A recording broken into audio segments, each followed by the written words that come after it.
Well, welcome everybody to the Jim and Jill podcast. Jill Stott and my Yes. colleague here. My name's Jim Sparks, and we are going to talk about today. We're going to talk about transparency. So we're going to talk about. Transparency. I know All it's right, Jim, what is big scary transparent? word. It's a big scary word. It is. It's so many syllables. How many is it? It's four whole syllables.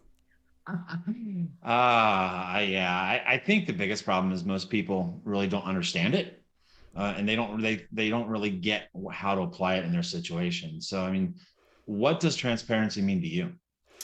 I think for me, it's twofold. One, I'm all about work transparency. What are we Mhm. working on? What are we going to be working on? And what's our real progress? Just having that visible is huge. And the second aspect, I think, is open. I don't know. I want to say open and honesty within the psychological safety component.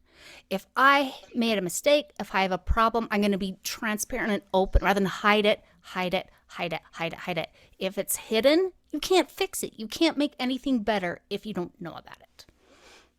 What about Very you? true. I agree with you. I agree with that. I think a lot of it is basically just put it all out there. Everyone that's involved, your business owners, your stakeholders, your team, product owners, scrum, everybody within the organization needs to be transparent for it to be successful, I think. And to your point of psychological safety and trust, I think one side is transparent, the other side's transparent. That is a big component to how you Mm. build trust. Is the length you go to ensure transparency is very important. Absolutely. In fact, that's a great thread I hadn't really thought about. That it's not just so much focuses on the team. We want to see your work, so the senior VP can make sure you're doing your job. But it's not always reciprocal. And it reminded Mm-mm. me of, okay, tell me if this is a bad analogy. I feel like a mushroom. I'm always in the dark and being fed BS or something like that. Yeah, Right? If the people are in the dark of what's really happening and how they're making decisions, it affects your organization's ability to be successful, I would have it to say. does, and I think it really affects your trust level and your desire and motivation to really Mm. do the work that you're doing. Because if you don't know where you're going, if you don't know where your end product is, if you don't know why you're doing what you're doing for that organization, because you've been fed a line of BS or because they're not telling you, end game, why come to work? Most Right. people, they don't want to come punch keys and get a paycheck. They want some type of other thing involved. So The purpose, autonomy, yeah, mastery, purpose. Yes. Well I said. agree. Well said. Well, do you have a story or an anecdote about transparency? Because I've worked with a lot of different Scrum teams. I do actually. And this is what's when transparency goes bad. What happens when it goes wrong? When it's opaque. Um, yes, good word. Look at Jill with the big vocabulary lesson today. Awesome. The opposite of transparency is opacity. Very good. So for me, I mean, there's a lot of things that can go wrong. I know, Jesus. There's a lot of things that can go wrong when you're not transparent. One example that I've seen relatively recently is what is called a shadow backlog. You ever heard of a shadow backlog? Oh, I haven't heard that You for a have an long idea of what time. I'm Yeah. talking about? Enlighten us. So basically, a shadow backlog for us, we had the work the sprint team was working on. Obviously, the work in the product backlog moves into your sprint backlog. It's transparent, it's open, it's out there. We talk about it every day. We look at it on the Kanban board. Well, the shadow backlog was a collection of work that was also out there that needed to be done, but no one really knew exactly what it was, when it was going to come up, when it was going to pop into, being accountable for it. So the problem with that, the team was serving two masters. They were put in a position where they had to now serve Mm. the sprint backlog and this shadow backlog, which we never knew exactly when it was going to come up.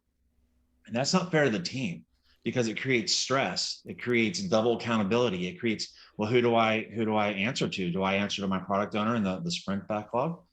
Or am I going to go answer to my manager who says, well, this has to be done as well? And then I'm stressed out as a developer. I'm burnt out because I don't know I mean, it's a lot of unneeded stress because of the lack of transparency. And that degrades everything you've worked to build: trust, morale, and happy team, and all of it just kind of starts to fall down. That's interesting. That, and you think it's such a small little thing, but I mean, eroding all of that, and then I can't. How do you prioritize stuff when it's in two different invisible Yep. backlog? It's impossible. So that's a great example. I really And like that that. was one of the issues we ran into was, well, how do we prioritize the work that needs to be done? Because so one of the attempts we made was to try to somehow get it all involved into one backlog. And that way we could actually at least visualize it and prioritize it correctly. So Perfect. Perfect. Perfect. Perfect. Yeah, I have a quick story. This is back bring it on. 20 years ago. 20 years ago. And this still just every now and again, I just get so mad. So this was, so we were doing, I do, I know, we were doing waterfall. We had this huge team, right? And then they're like, hey, we need a project manager. I think, I don't even know what, I was a business analyst at the time. And so my boss was like, Jill, you do it. Like, all right, what's a project manager? I don't know. This is before it was like a specific thing that people did. So we have the Gantt chart, right? That went out to several years and all the stuff scoped out. And then here's our date. We're going to deliver all the scope in this date. And it was very evident to me, we are no way in Christmas going to make this date. So we had a weekly meeting where it was a status report essentially, and I had the product owner, product manager, a couple of senior VPs from business there, and I said, well, and I gave them the truth. I was transparent. Here's the situation. Here's what we have left to do. Here's our date. There's no way we'll be able to make this date, which was coming up like in the next 30 days. And they weren't happy, but I wanted them to know now so they could make changes and then communicate that back to our stakeholders and our customers. So I ended the meeting and I was like, high five to myself. And then my boss calls me, high five to me, calls me in and said, hey, and his boss wanted to talk with me. So he calls me. We'll call him Raul because that's not his name. So Raul calls me up. He's in the other building. And he says, hey, he heard about, apparently he didn't come to the meeting or he did. He said, you need to get everybody back together and tell them that that's not true. And I go, but Raul, it is true. I mean, and he wouldn't explain to me why. He says, we need you to do this, to change it and say, yes, I was wrong. Wow. We're going to make the date. And he strong armed me and I'm like, okay. So I sent out an email or whatever. Here, we're going to make the date now. And then he's like, I need to have some more time. I need a few more weeks. And he's really weird about it. So anyway, come to find out through back resources that there was a significant bonus on the line for Raul. And it was time-based. And if he have not been able to make the date by then, he wouldn't get it. And he actually turned out, he lives somewhat close to me. And so, and here's another thing about Raul. Driving in, I would see him sometimes in his car. He was shaving. What's He's that? one of those. Huh? That's One too of those. transparent. So anyway, that's my story.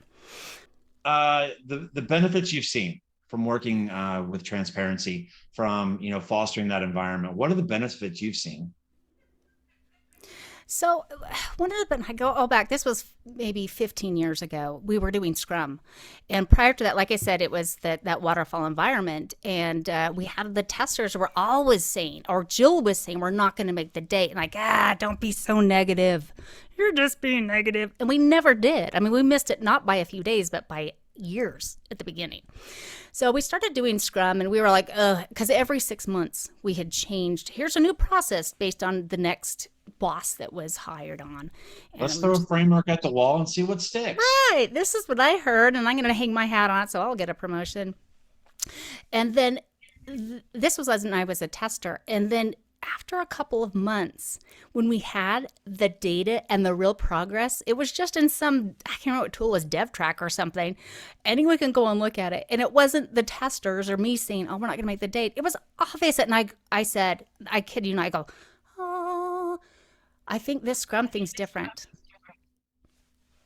So there's me. There you go. I think for me, one of the benefits was we ended up with an environment where there was trust, there was that psychological safety, and we had a roadmap, we had a vision of where we were going. And the way we got there, one of them, the POs that I've worked with, actually one of the best POs I've ever worked with, he was very very adamant about being transparent with the business owners, with the leadership. He would let them know when we're hitting risks. He would let them know, I don't see us hitting this date because of this. And they would, surprisingly, they were very understanding. So that started to develop that relationship. They shifted priorities. They moved some things around.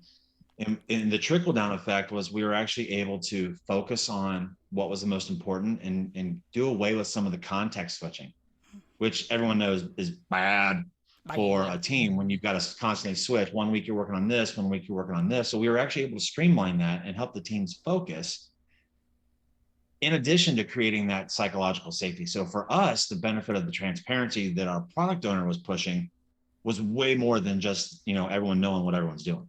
So it was pretty phenomenal. It was fun for me as a Scrum Master to kind of sit back and watch how that grew and how it developed there. So that was a really cool thing. That is a fantastic example of kind of going back to that transparency all the way up the chain. Mhm. Like there's in a lot of the traditionally managed organizations, which there are a lot of them, then don't give me any bad news. And we tend to hide that, right? If you go, Yep. oh, I didn't make my day. And maybe that's why Raul was doing what he did. I don't know. Maybe they would have fired him. So maybe he wasn't such a bad guy. But if you can't live in reality, I will say, you can like fantasy Shaving, land, pretend world where like our strategies hope. That's so silly. yeah. Like you're only But he was gonna. shaving in his car on the way to work. He was kind of sketchy. I don't know. That's true. See that I always come back to that. Like, where did all the little hairs go? I mean, what were you thinking there?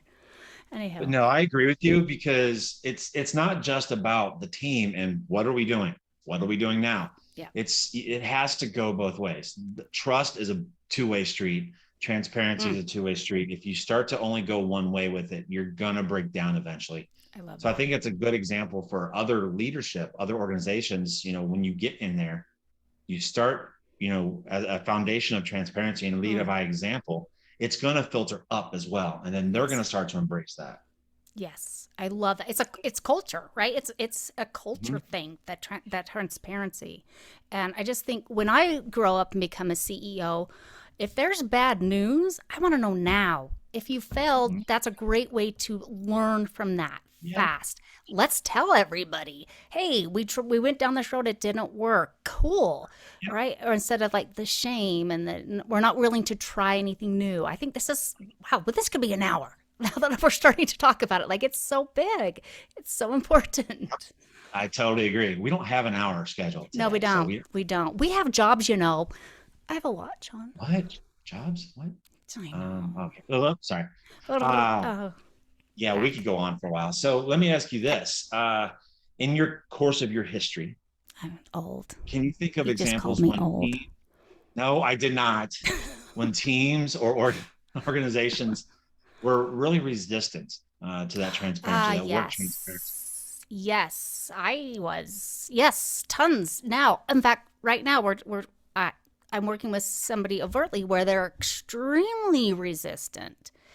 And, and actually, I would love some thoughts on this. And a lot of it, I think, is Mhm. fear of recrimination, fear of getting yelled at, fear of getting blamed. And I'm thinking, what's in it for the people at the very top? Why would they be reticent to transparent? I get why the people doing the work like me, because they've been yelled at for so many years, but why would the people up here? What are some thoughts? Unless they're being shady. Well, I mean, there is that. Obviously, there's always that potential. Oh, People of in the industry, in the world, basically, you work your way up, to CEO. You're in the C-suite. You're an executive somewhere. You've probably done some stuff that maybe you're not super proud of. I don't know, but we see so that you've all the gotten there. So you time. don't want It's that. true. Yeah, I mean, you don't want that on earth. Even if you are an ethical Ah, CEO that's managed to get there, you want to hold on to that. There's that fear of transparency of, if I'm completely transparent and the blame solely lands on my shoulders, you know, maybe I'm going to be looked at as not such a hot shot CEO anymore, and someone's going to say, "Hey, ooh. we're going to come knocking on your corner office door." You have someone to So, I mean, there, blame. Someone to blame. yeah, Oh my goodness exactly. gracious. That is spot on. Yeah, That is spot on. Now, to I be agree. honest, I even though I've worked the C-suites, I can't fix them. I just can't. Nope. I can do my best. I can give them some guidance, but Do you have any advice for your teams who they are like maybe they're new to this whole idea? Like, what? All my stuff's going to be exposed. What are some any thoughts you could parting thoughts? Think about that's funny. Think about your kids. And I relate everything I do to my kids. So think about when you lie to your kids when they're like 7, 8 years old. They remember everything. They could go back 4 years when they were 3 or 4 years old and they'll remember every word I said. So if you're going to lie, if you're going to be non-transparent or opaque, as we learned today, it's going to come back to get you. You know, there's always going to be in the back of your head that threat of, well, I wasn't completely transparent. What's going to come up to bite me now? Be transparent because it reduces the stress as you move forward. You know, that's one thing for me is if you just put it on the table and you say, look, we're not going to make that deadline. We got to push our launch by at least a month. Otherwise, it's not going to happen. It's now a business decision. You've been honest. You've been open. You've put it out there. You've been transparent. Now it's a business decision. It's off your plate. Let them decide. Do we push the launch? Do we sacrifice something else? Do we, you know, maybe we launch with a little bit less than we originally wanted to. But either way, you're going to do the best you can and it's off your plate. You know, Johnny always remembers when you told him you didn't eat his Oreos. It was your little sister. No, it wasn't. She can't reach them, Dad. They always remember.